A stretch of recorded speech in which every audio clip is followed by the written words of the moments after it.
Phantasy Star 4 is basically my greatest 16-bit heresy, in that I feel that this game is tied for first place as the best RPG of the 16-bit console era, tied only with Earthbound. This narration will make more sense once we reach near the end of the game, by the way. While I did play the Final Fantasy and more heavily when I still had the SNES hooked up, Phantasy Star 4 and Earthbound are still the only real games from that era that I replay regularly. And I decided to leave up the introduction because some of you might not be all that familiar with the classic Phantasy Star series because Phantasy Star Online was much more popular. Well, at least nowadays, anyway.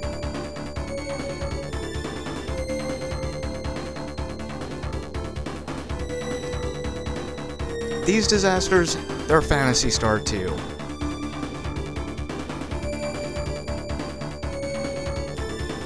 The events are a bit out of order. Parma exploded first, and then your party actually pulled the trigger on Mother Brain. I wouldn't say it went rogue, but that's because it was doing what it was designed to do. And their choice was really either destroy Mother Brain and lots of people would die, or leave her running and everyone would die. It's more complicated than that, and I'll probably be going back to that later in the Let's Play.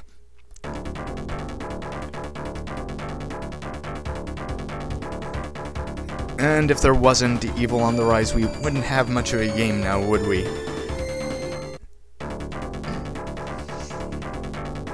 So, we are going to be starting right from the beginning.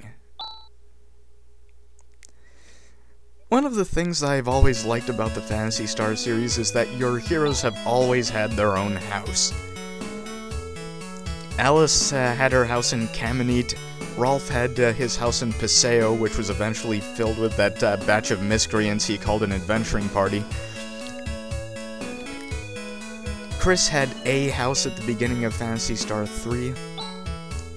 And, well, this is Chaz and Alice's house in the town of Viedo.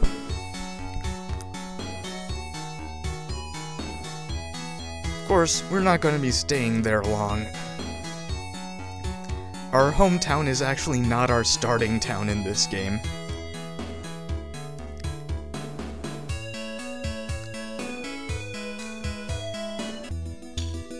Field Matavia is probably one of my favorite overworld tracks also.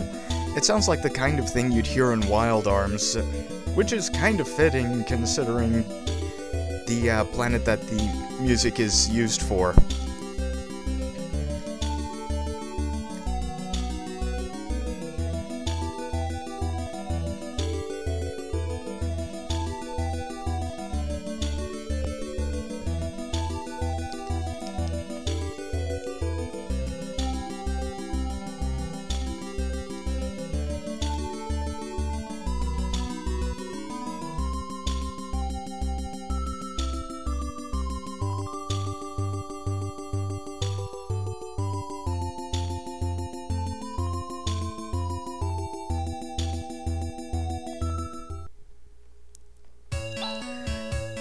Our hero, ladies and gentlemen. Chaz was actually originally envisioned as a veteran professional hunter, but they figured that veteran and professional on level 1 did not mix. Oh yes, that command, the one I'm highlighting, is normally the talk command, which you use to summarize what has just happened, and the party uses it to talk about what they're going to do next. When Chaz is alone, which can only happen about 3 times in the whole game, the talk command changes to mumble.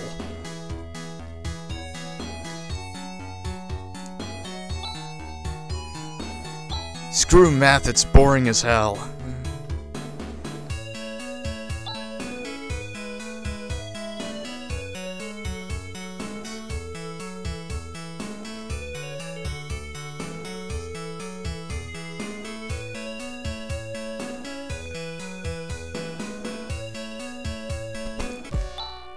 This is not suspicious at all. Guy sits like that, he normally has shiny glasses. Anyway, Phantasy Star 4 makes heavy use of these sort of manga panel-style cutscenes, which I think is a good idea, and I wish more games from the era used, as it allows for more character detail without having to go through the trouble of using up the space of extra animation.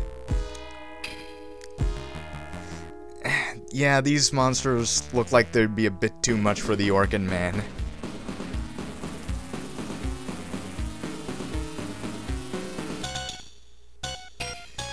Discreetly handle the monster infestation in your own basement.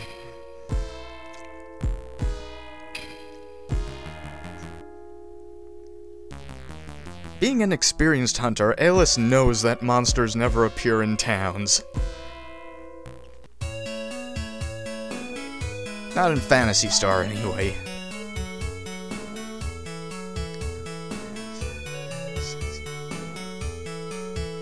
Alice has a strange sense of fun.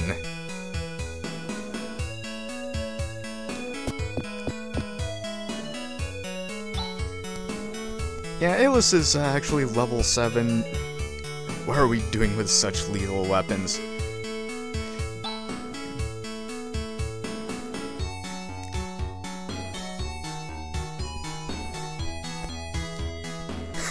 Okay. Dr. Lubetz is probably Dr. Laveno from Phantasy Star 1, who's the guy who gave you your spaceship. And here's Han.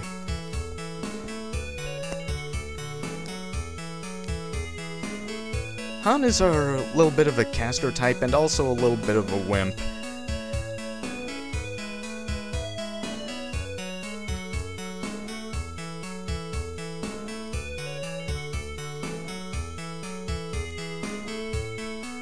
And searching for his whereabouts in the back basement.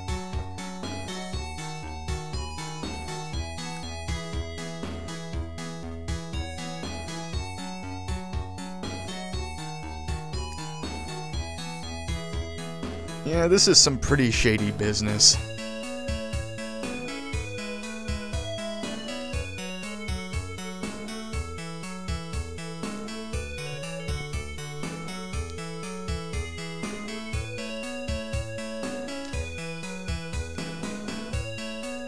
Not that easy to tag along.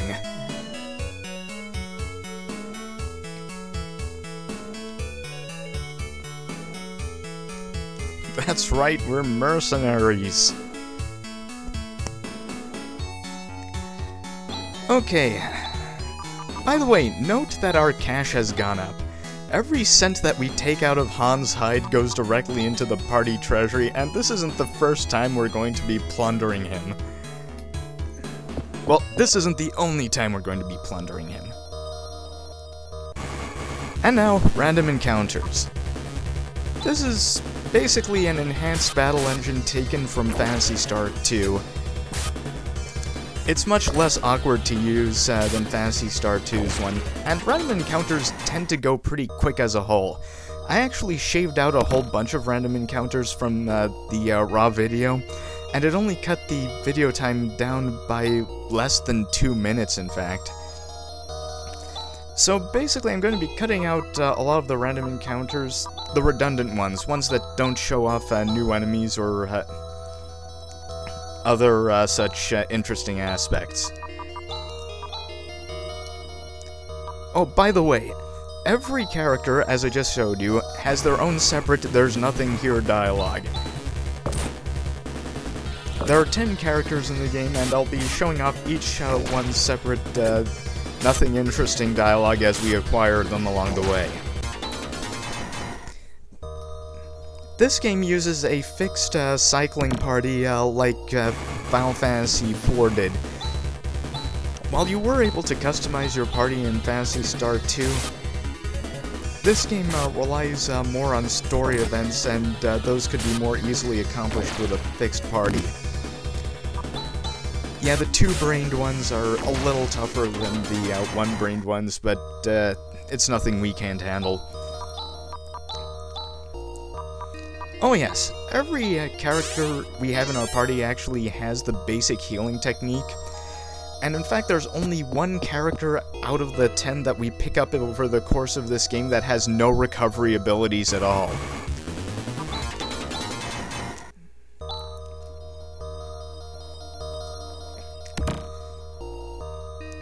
That's the first cut. I know the random encounter cuts are sloppy, but it's the best I can do. This is my first time video editing.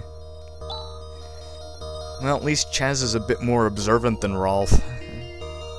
And this is our first boss fight. Now, the first boss fight in Phantasy Star 4 is basically here to teach you one of the most important lessons. Monsters interact with each other, and pay attention to how or they will kick you in the nuts. This boss continually spawns lesser monsters, and if all of its spawn slots are filled up, the boss itself will start punching you in the face, and it actually hits really hard. So the key to making this boss tolerable is to just keep on killing the spawns. I use Chaz for that, and Alice has enough of her attack skills to actually take out the boss on her own. Speaking of which, Phantasy Star 4 introduces a dual system for special abilities. Techniques and skills. Techniques work like regular spells do in other JRPGs. You have a fixed pool of points that you draw from for all of your techniques. However, skills each have their own defined set of uses separate from each other. So using Vortex would not affect Alice's other skills. Now, Han, could you explain this? Yeah, this isn't the first time a Matavian university has been infested by a giant biomonster. Hugh had to deal with one before he joined Rolf's crew in Phantasy Star 2.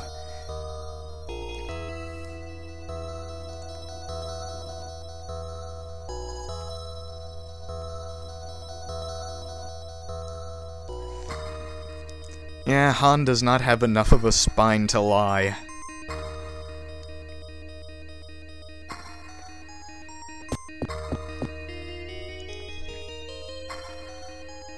I won't be going into any real dungeons in this video.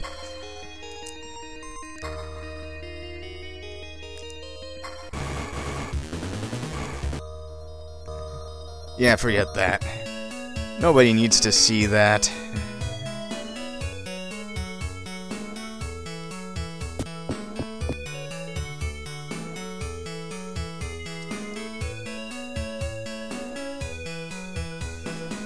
Okay, fess up. Well, I would guess so.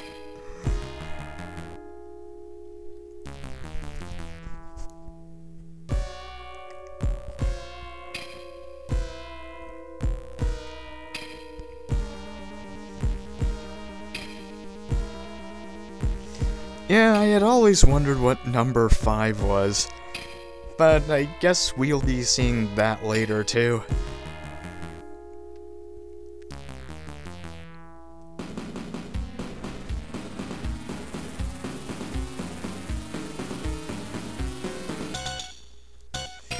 Well, okay, this game does not mess around. One of the reasons I like these older style JRPGs is that they tend to be fairly dense. You don't have a lot of spreading a 15-hour story over 60 hours of game.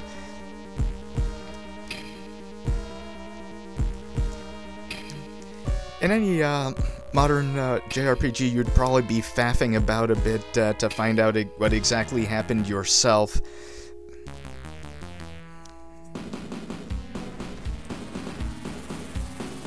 But this game gives no shortage of actual plot direction. Oh, and this is a flashback. It just confused everyone a little while when the game first came out.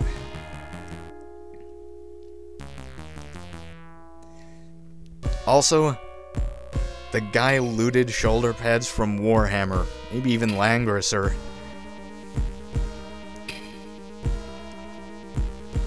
Not so fake a magician if you can turn people to stone, though.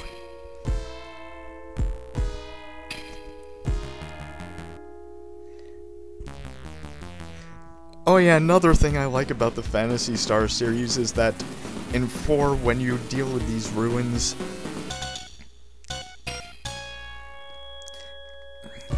you know exactly what civilization they are ruins of because, well, you kinda caused this whole mess in the first place. To prevent an even bigger mess, and that's the scary part. Okay, we have plundered Han for more money, and it's time to leave town.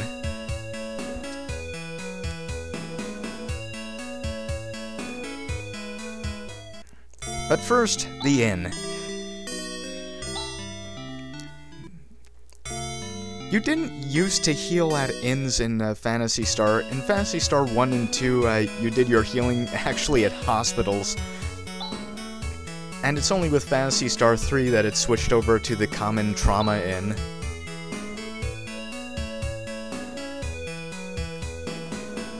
Yeah, we don't want to waste water right now.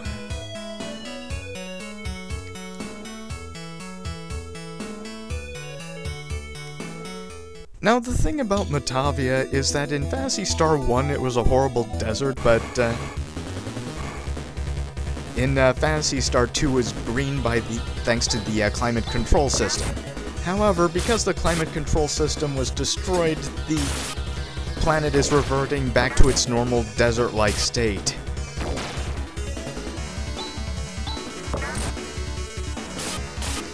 And considering that the only people who used to or possibly even could live here were the native Matavians, that doesn't bode well for humans. Oh yes, Han learned a technique, which makes him about 300% more useful in combat now.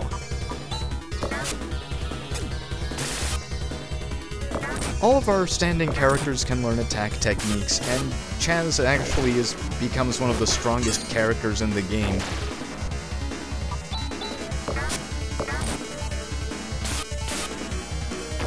Ayla, as you may have noticed, uses boomerangs which always attack every enemy. And Chaz right now is using a pair of knives, but he can also use swords.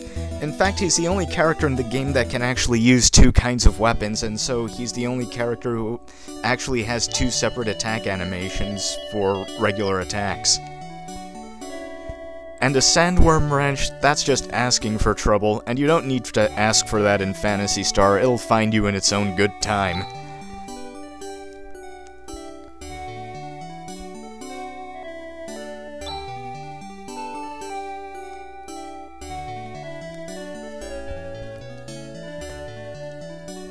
Yeah, only Cao Cao is allowed to build a fort in a day.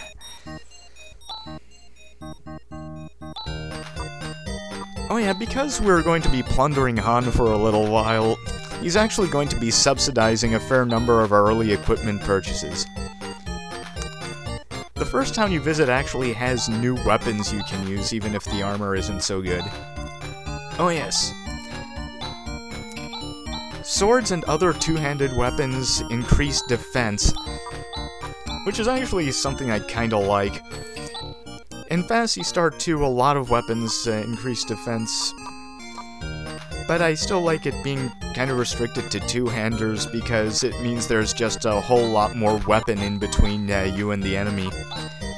Oh yes, speaking of shopping, as a small note of how things have completely broken down in between Phantasy Star 2 and Phantasy Star 4, this is the only Phantasy Star game where you cannot buy guns.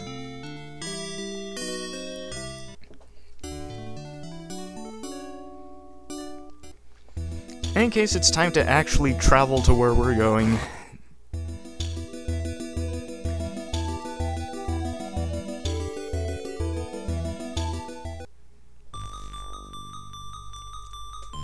And Zio was not fooling around.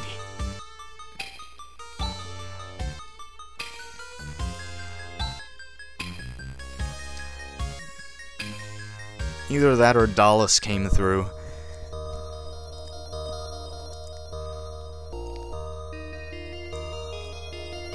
There are a couple of things worth picking up here, like, well, yeah, Han needs that shield. He can't really take a punch all that well.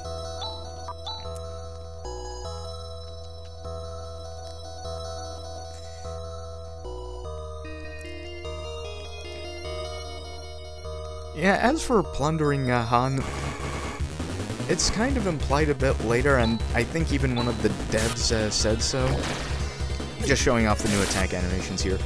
And one of the devs even said so, that if Han had just stood up and said, "No, fuck you, it's my money," she would have actually let him come along for free.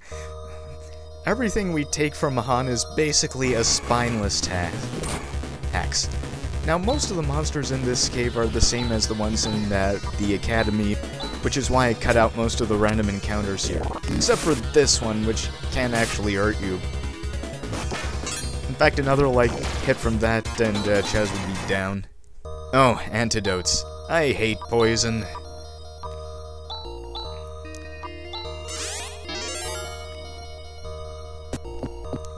Anyway, there's not much more cave to go here. Few more skipped encounters, nothing too special.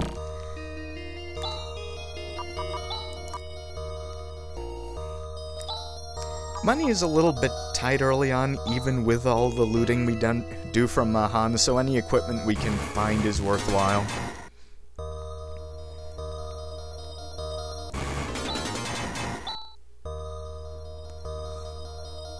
Now, a little note about Chaz. Well, actually, I think I'll just save that for the next video. Because this is a problem.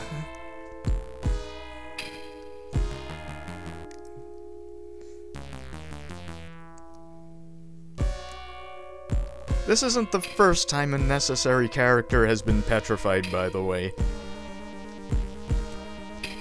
And I guess we're just going to fix them the same way that we did in Phantasy Star 1.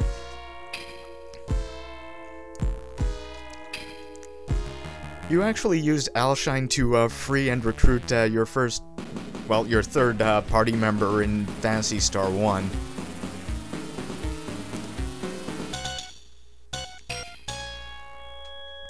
Well, let's face it, Han needs the help. Anyway, saving is pretty easy in this game. You can save pretty much everywhere that's not a dungeon. And that's it, so see you next video. Bye.